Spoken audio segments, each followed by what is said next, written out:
देखो, react developer होना एक बहुत भारी समस्या है जीवन में, क्योंकि रिएक्ट के इकोसिस्टम में हर समय कुछ ना कुछ चेंज होता रहता है, कुछ अपडेट्स होते रहते हैं। वेब डेवलपर होना ही काफी बड़ी समस्या है, डेवलपर होना तो बड़ी समस्या थी ही। इस वीडियो में हम बताएंगे कि 2023 में वो क्या 10 चीजें हैं जो आपको, अगर आप रिएक्ट डेवलपर हो, पिछले कई सालों से भी हो, तो भी ये सब चीजें आपको पता होनी चाहिए, आनी चाहिए, और अगर नहीं आती हैं तो सीख लेनी चाहिए। तो चलिए शुरू करते हैं। पहली चीज है रिएक्ट हुक्स। आप बोलोगे भैया रिएक्ट हुक्स भी बताने की जरूरत पड़ती है क्या? हाँ, अभी भी कई सारे रिपोजिटरीज में रिएक्ट क्लास बेस्ड ही है, और क्योंकि वो रिएक्ट क्लास बेस्ड है तो उसके जो डेवलपर्स हैं वो हुक्स में शायद नहीं शिफ्ट कर पा रहे हैं। आज के टाइम पे सारा नया कोड, जितने नए प्रोजेक्ट्स होते हैं, सब रिएक्ट हुक्स में लिखे जाते हैं। सारे ट्यूटोरियल्स रिएक्ट हुक्स के हो चुके हैं। तो अब अगर आप रिएक्ट सीख रहे हो तो रिएक्ट हुक्स से ही सीखो, और अगर नहीं सीखा है अभी तक तो 2023 में तो सीख लो भाई। दूसरी चीज है नेक्स्ट जेएस। देखो, अगेन ये एक ओपिनियन है, बट नेक्स्ट जेएस जो है आज के टाइम पे गजब का मार्केट शेयर लेता जा रहा है। छोटे से छोटे स्टार्टअप, बड़ी से बड़ी कंपनीज नेक्स्ट जेएस यूज कर रही है। क्यों? क्योंकि नेक्स्ट जेएस आपका काम आसान कर देता है। वो ऑटोमेटिक कोड स्प्लिटिंग कर देता है, वो सर्वर साइड रेंडरिंग की सुविधा प्रदान कर देता है, और उसमें सिस्टम्स बने हुए हैं चीजें करने के लिए। मेरे जितने भी स्टूडेंट जितने भी स्टार्टअप्स में गए हैं, सब जगह हर कोई नेक्स्ट जेएस ही लिख रहा है। तो नेक्स्ट जेएस बहुत कोई भारी चीज है नहीं, एक छोटा सा रैपर, एक छोटी सी एपीआई है जो रिएक्ट के ऊपर लिखी गई है। एक फ्रेमवर्क बन जाता है रिएक्ट नेक्स्ट जेएस के साथ मिलके, और कोई बहुत भारी सी चीज नहीं। तो कुछ टाइम लगाइए, कुछ दिन लगाइए, नेक्स्ट जेएस भी सीख जाइए। तीसरा है रिएक्ट रिडक्स। देखो, रिडक्स टूलकिट के आने के बाद से रिडक्स काफी ज्यादा आसान हो गया है। अब तुम कहोगे कि भैया आप बोल रहे हो रिडक्स सीखो, रिडक्स तो पुराना हो गया है, हमारे यहाँ ये यूज करते हैं, हमारे यहाँ वो यूज करते हैं। हो सकता है तुम्हारे यहाँ मॉबेक्स यूज हो रहा हो, कोई नई लाइब्रेरी यूज हो रही हो, हमेशा कुछ ना कुछ फैशन में आता रहता है। बट अगर तुम नया नया रिएक्ट सीख रहे हो और तुम्हें फर्स्ट स्टेट मैनेजमेंट टूल सीखना है तो रिडक्स बहुत अच्छा टूल है, क्योंकि आपके बहुत सारे कंसेप्ट क्लियर हो जाते हैं और आपको ये भी समझ में आता है कि जितने भी और स्टेट मैनेजमेंट टूल्स हैं वो सब रिएक्ट रिडक्स से इंस्पिरेशन जरूर लेते हैं। तो ये थर्ड चीज रिएक्ट रिडक्स भी आप अपने टूल किट में डाल लीजिए। चौथा है फॉर्मिक। देखो, फॉर्मिक एक बहुत पुराना टूल है, काफी well tested, battle tested tool है। फॉर्मिक की अच्छी बात यह है कि वो आपको फॉर्म के झंझटों से बचाता है। जब आप रिएक्ट में एक फॉर्म लिखते हो, उसका वैलिडेशन करना, उसका स्टेट मैनेजमेंट करना, काफी सारा काम हो जाता है। ठीक है, form is a complex beast.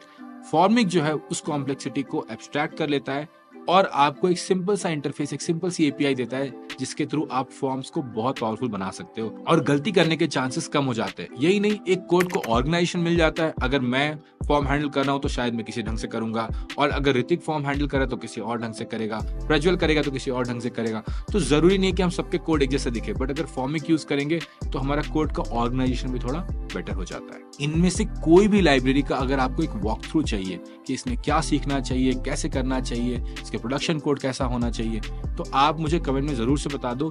मैं उसके ऊपर एक छोटा सा 10, 20, 25 मिनट का वीडियो आपको बना कर ले आऊंगा, ताकि आपको एक ओवरव्यू तो मिल जाए कि अच्छा तने भैया ये कह रहे थे, इसमें हमें ये चीजें सीखनी और समझनी है। पांचवा है रिएक्ट क्वेरी। रिएक्ट क्वेरी बहुत ही जल्दी आया और इसने काफी सारा मार्केट कैप्चर कर लिया यार। क्यों? क्योंकि बहुत इंट्यूटिव सा एक एपीआई है आपको डेटा मैनेज करने के लिए और कैश करने के लिए। डेटा कैश करना क्यों जरूरी होता है, एक सिंगल समझते हैं। डेटा कैश करने से आपके यूजर को जो परसीव परफॉर्मेंस है, जो यूजर सोचता है कि अरे मैंने ये क्लिक किया और डेटा यहाँ तुरंत आ गया, अरे मैंने ये क्लिक किया, ये मुझे तुरंत समझ में आ गया, तो वो कैशिंग के कारण यूजर की परसीव परफॉर्मेंस बढ़ जाती है और आपका ऐप सामने वाले को फास्टर लगने लगता है। इसलिए रिएक्ट क्वेरी काफी ज्यादा यूज हो रहा है आज के टाइम पे डेटा मैनेजमेंट के लिए। ये भी आप सीख जाइए। सिक्स्थ जो है वो है रिएक्ट वर्चुअलाइज्ड। एक बार देखते हैं। देखो, अभी तक हमने क्या सीखा? हमने रिएक्ट सीखा हुक्स में, हमने उसको फ्रेमवर्क में डाल दिया ताकि हमारा परफॉर्मेंस थोड़ा मैनेज होता रहे।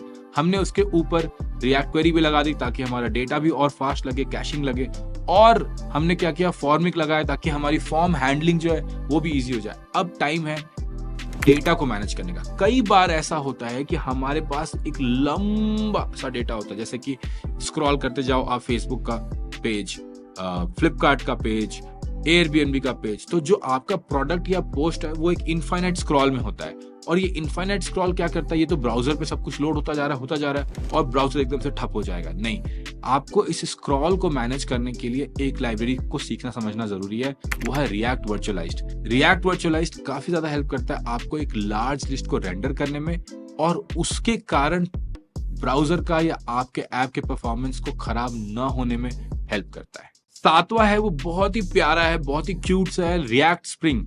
देखो जब रिएक्ट आया था ना तो उसमें एनिमेशंस तो होते थे लेकिन बहुत मुश्किल थी यार, उसकी एपीआई लोग रो देते थे। और इसलिए तुम देखोगे कि कई सारे ऐप्स में जो रिएक्ट के ऐप्स होते हैं उनमें एनिमेशंस नहीं होते, जबकि आप मोबाइल ऐप देखोगे तो छोटे छोटे माइक्रो एनिमेशंस हर जगह देखने मिलते हैं आपको। बट रिएक्ट में ऐसा क्यों नहीं होता? क्योंकि रिएक्ट की जो एपीआई है एनिमेशन की, very hard to use. React Spring आया और उसने कहा कि मैं आता हूं, एकदम बढ़िया प्यारी सी इंट्यूटिव एपीआई लेकर आया और बोला कि बस 2-3 पैरामीटर इधर उधर चेंज कर दो, प्रीसेट पैरामीटर्स हैं इनमें से उठा लो और आपके ऐप में बढ़िया बढ़िया एनिमेशन दिखने लगेंगे। मैं ये नहीं कह रहा कि आपका बटन ऐसे ऐसे जंप करते रहना चाहिए, लेकिन एक जो फील होती है पेज चेंज होने का एनिमेशन होता है, लिस्ट को रेंडर करने का एनिमेशन होता है, कई सारे ऐसे एनिमेशंस हैं जो आप रिएक्ट स्प्रिंग के साथ बहुत आराम से कर सकते हो। मुझे रिएक्ट स्प्रिंग पर एक डिटेल वीडियो बनाने का बहुत मन है, तो अगर आपको भी एनिमेशन सीखने का मन है मेरे साथ साथ रिएक्ट स्प्रिंग से, तो जरूर से कमेंट में मुझे बता देना। 8वें नंबर पे रिएक्ट टेस्टिंग लाइब्रेरी। देखो रिएक्ट पे टेस्ट तो बहुत पहले से लिखे जा रहे थे। जब मैं माइक्रोसॉफ्ट ज्वाइन किया था तब मैंने टेस्ट लिखना शुरू किया था। काफी सालों से लोग टेस्ट लिख रहे हैं, लेकिन उनमें एक गलती थी, वो टेस्ट इंप्लीमेंटेशन को टेस्ट करते थे, उनके बिहेवियर को नहीं। जबकि यूआई का बिहेवियर टेस्ट होना चाहिए, ना कि उसका इंप्लीमेंटेशन। तो रिएक्ट टेस्टिंग लाइब्रेरी इस पैराडाइम से आया कि देखो जो भी टेस्टिंग हो रही थी अभी तक गलत हो रही है, मैं इसको सही करता हूं। और उसकी एपीआई बड़ी इंट्यूटिव है, ताकि आप बहुत कम लाइंस में, बहुत छोटे छोटे शब्दों में आप एक कंपोनेंट को टेस्ट कर सको। और उस कंपोनेंट को टेस्ट करने के लिए आपको उस कंपोनेंट के अंदर के कोड की जरूरत नहीं होनी चाहिए। कंपोनेंट कैसा बिहेव करता है उस हिसाब से आप उसका टेस्ट लिख सको। तो मुझे बहुत अच्छी लगती है लाइब्रेरी। मुझे ही नहीं, आज के टाइम पे हर जगह जो भी नए प्रोजेक्ट्स हैं, जहां पुराने प्रोजेक्ट्स हैं वहां तो पुराने हैं, लेकिन जो भी नए प्रोजेक्ट्स हैं हर जगह रिएक्ट टेस्टिंग लाइब्रेरी ही यूज हो रही है। तो आप इसको सीख लो। छोटे छोटे टेस्ट लिखो, जरूरी नहीं कि आप हर ऐप के हर स्क्रीन का सब कुछ लिखना शुरू कर दो, पर छोटे मोटे टेस्ट लिखोगे तो आपको आइडिया हो जाएगा कि रिएक्ट टेस्टिंग लाइब्रेरी कैसे काम करती है और टेस्टिंग कैसे काम करता है। सुनो, मजा आ रहा है। एक एक चीज क्यूरेट करके अपने पर्सनल एक्सपीरियंस, स्टूडेंट से बात करके मैंने सब कुछ यहाँ डाला है। क्यों डाला है? ताकि तुम्हारा फायदा हो। और ऐसे बहुत सारे वीडियोस आ रहे हैं, तो तुम सब्सक्राइब करना मत भूलना और लाइक करो, शेयर करो, कमेंट करो, बताओ YouTube को कि तने भैया के वीडियोस मुझे अच्छे लगते हैं, मुझे उनके सारे वीडियोस दिखाओ, और तभी YouTube हर नए वीडियो आपके सामने होम स्क्रीन पर लेकर आ जाएगा। 9th पे फिर से मेरा फेवरेट आ गया, देखिए टाइपस्क्रिप्ट। आप बोलोगे टाइपस्क्रिप्ट, आपने पहले ही बोला था। देखो टाइपस्क्रिप्ट जो है वो इंपॉर्टेंट है वेब डेवलपर के लिए भी और रिएक्ट के लिए भी। अगर आप टाइपस्क्रिप्ट और रिएक्ट की बाइंडिंग समझने लगो, आप बहुत पावरफुल हो जाते हो। आपकी गलती करने के चांसेस बहुत कम हो जाते हैं। यही नहीं, टाइपस्क्रिप्ट एक बहुत अच्छा डॉक्यूमेंटेशन भी प्रोवाइड कर देता है रिएक्ट के लिए।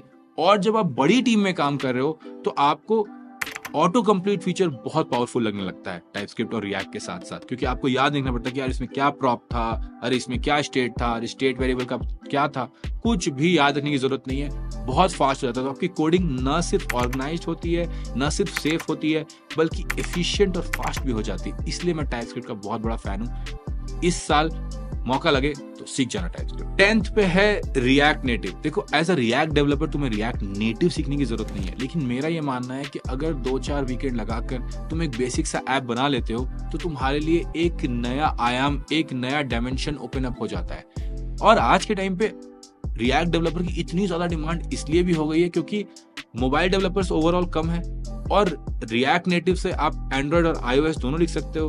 तो रिएक्ट डेवलपर्स को रिएक्ट नेटिव सिखाना और रिएक्ट नेटिव सिखा के मोबाइल में लगाना बहुत इजी हो गया। तो मेरे कई सारे स्टूडेंट्स जो नियोजी से निकले हैं वो आज रिएक्ट नेटिव पे काम कर रहे हैं। बोलते भैया बहुत इजी था, समझ गए, कोई टेंशन नहीं लगा, थोड़े वीकेंड लगे, 1-2 ट्यूटोरियल लगा। तो तुम भी उठा लो यार, कर लो रिएक्ट नेटिव भी। एक नया डायमेंशन भी अनलॉक हो जाएगा, मोबाइल एप्स बनाने लगोगे, एंड्रॉइड के भी बनाने लगोगे, iOS के भी बनाने लगोगे, और इसमें कुछ नया है ही नहीं। जो रिएक्ट तुम्हें आती है वही रिएक्ट करना है, जो HTML आता है वही HTML, जो CSS आता है वही CSS। तो ऐसा भी नहीं कि बहुत कुछ मेहनत पड़ती है। जब मैं माइक्रोसॉफ्ट में था, मैंने भी अपने लास्ट ईयर ऑफ माइक्रोसॉफ्ट में रिएक्ट नेटिव पे बहुत काम किया। आराम से पिक हो जाती है, धीरे धीरे करके उसमें एक्सपर्ट ही बन जाते हो और तुम्हें मोबाइल डेवलपमेंट और वेब डेवलपमेंट दोनों की समझदारी आने लगती है।